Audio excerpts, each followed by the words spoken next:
श्री शिवाय नमस्तुभ्यम। मुझे पूरी उम्मीद है कि आज आप सभी लोगों ने दीपावली की जो पूजा है वो बहुत ही अच्छे तरीके से की होगी। माँ लक्ष्मी से आप सभी लोगों ने प्रार्थना विनती सब कुछ किया होगा। जैसे गुरुजी ने विधि बताया था आपने सब कुछ वैसे किया ना। लेकिन अब ये बात आती है कि भैया चलो ठीक है, हमने धनतेरस की पूजन कर ली, हमने नरक चतुर्दशी की कर ली, हमने दीपावली की भी पूजन कर ली, लेकिन अब तो ये बता दो कि जो कमलगट्टे हमने चढ़ाए, हल्दी चढ़ाई, सिक्का है, मूर्ति है, थाली है, अब इन्हें हमें क्या करना है ना। इसी की बात इस पूरी वीडियो में करेंगे। बहुत स्पेशल सा, कोई भी चीज़ को फेक मत देना कोई लोग गलती से, इसीलिए इस वीडियो को मैं बना रहा हूँ, ठीक है ना। चलो सबसे पहले मैं आपको दिखा दूं कि आपने कुछ इस प्रकार से दीपावली की पूजन को अच्छे ढंग से किया होगा।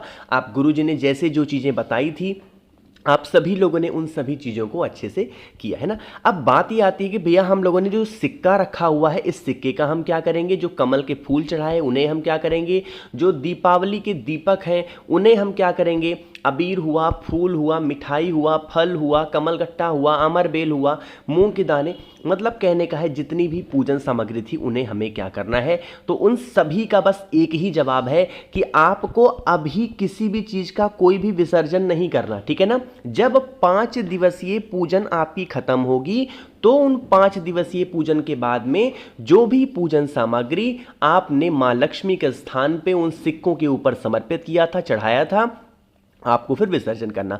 अभी जैसे आपकी थाली तैयार है वैसे ही पूरी थाली आपको रेडी रखनी है, आपको उसमें कोई परिवर्तन नहीं करना। हाँ, आप लोगों ने धनतेरस पे, छोटी दीपावली पे या फिर दीपावली पे जो भी चीज़ें आपने चढ़ाई थी माँ लक्ष्मी को उन सिक्के के ऊपर, आप किसी भी बैग में या किसी भी पॉलिथीन में छोटे से उसमें इकट्ठा करते रहो। जैसे धनतेरस का किसी एक में इकट्ठा कर लो, नरक चतुर्दशी का एक में इकट्ठा कर लो, दीपावली का एक में इकट्ठा कर लो, ऐसे इकट्ठा करते चले जाओ। जब 5 दिवसीय पूजन खत्म हो जाएगी तब मैं आपको बताऊंगा कि करना क्या है सिक्कों का। अभी बता दूंगा तो आप अभी से कर लोगे, फिर 2 दिन की पूजा क्या हो जाएगी, रह जाएगी। इस वीडियो को मेरे बनाने का पर्पज़ ये था कि आप लोगों ने देवी माता लक्ष्मी को बहुत सारे भोग चढ़ाए होंगे, है ना। जैसे वो भोग कौन से होंगे, फल के रूप में होंगे, मिठाई के रूप में होंगे, कुछ लोगों ने खीर बनाया होगा, लड्डू चढ़ाया होगा, बहुत सारे अलग अलग लोग अलग अलग चीज़ों को समर्पित करते हैं। ध्यान रखिएगा उन चीज़ों को फेंकना नहीं है।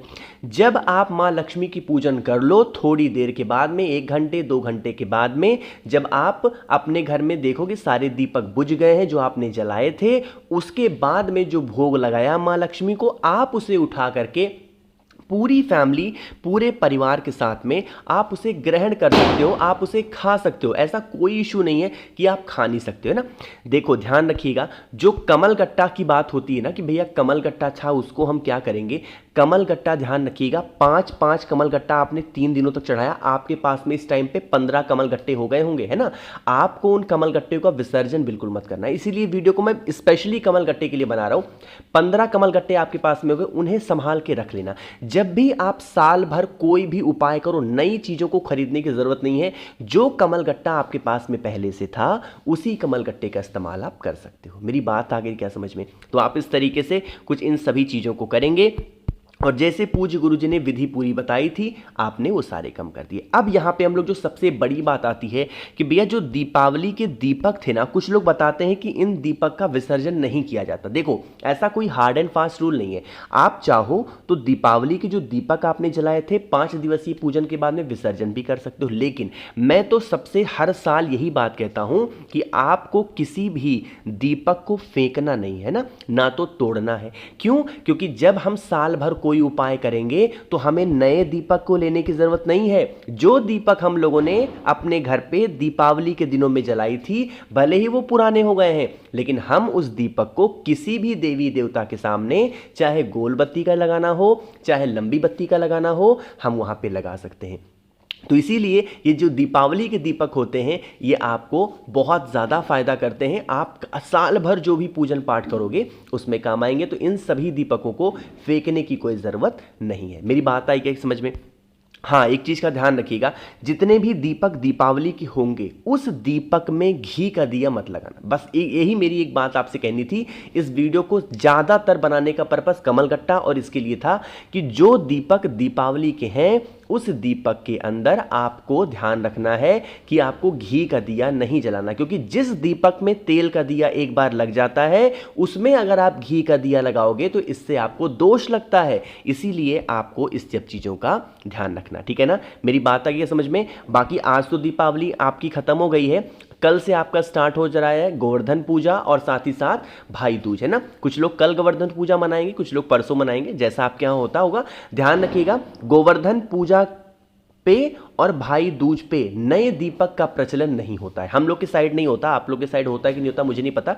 तो आपको क्या करना होगा, जो दीपक दीपावली पे आपने जलाए थे अपने घर में, उन्हीं दीपक का इस्तेमाल आपको अपने घर पे करना होगा, ठीक है ना। मतलब जो 2 दिन बचे हैं और भी पूजन विधि में। मेरी बात आ गई समझ में। तो इसलिए आप सभी को एक भी पूजन सामग्री फेंकनी नहीं है, क्योंकि यह वीडियो इसलिए बना रहा हूं कि कमेंट सेक्शन में आए थे भैया क्या हम उन सभी चीजों को हटा दें। हाँ, मूर्ति की जो बात आएगी, मूर्ति भी आपको जब 5 दिवसीय पूजन हो जाएगी तभी हटानी है। जो थाली होगी आपको थाली भी तभी हटानी है, आपको बार बार चौक पूरने की जरूरत नहीं है। हाँ, आपने दीपावली पे अच्छे तरीके से पूजन किया, चौक वगैरह दोबारा से पूज दिया, लेकिन अभी जो गोवर्धन पूजा आएगी और जो अभी भाई दूज का पर्व आएगा उसमें आपको बार बार इस तरीके से चौक पूरने की जरूरत नहीं है। आप नॉर्मल जैसे भी आप रहते हो वैसे पूजन को आप कर सकते हैं, जैसे पूजा गुरु जी ने बताई थी आप सही ढंग से पूजन को कर लेना। समझ रहे हो मेरी बात को। तो आप सभी को मैंने बताने की कोशिश की है। एक बार फिर से आप सभी को दीपावली की बहुत बहुत शुभकामनाएं। और एक छोटी सी बात मैं आपको बताना भूल गया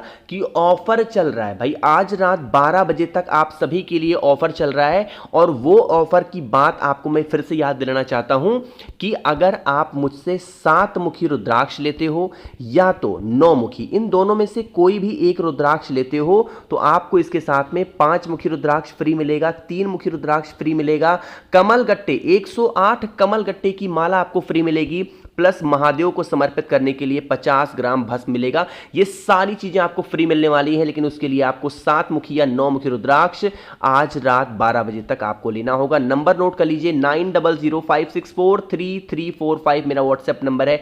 मुझे मैसेज करिएगा जिन भी लोगों को इन सभी चीजों की जरूरत है या फिर जो लोग इन सभी चीजों को चाहते हैं, ठीक है ना। जरूर मैसेज करेंगे। बाकी जो भी लोग मेरी आवाज़ आज पहली बार सुन रहे हैं चैनल को ज़रूर सब्सक्राइब करेंगे, वीडियो को लाइक सभी को करना है। और हाँ, एक चीज़ का और ध्यान रखिएगा, आपको जो कुछ पूछना रहा करे नीचे कमेंट सेक्शन में पूछ सकते हैं। श्री शिवाय नमस्तुभ्यम।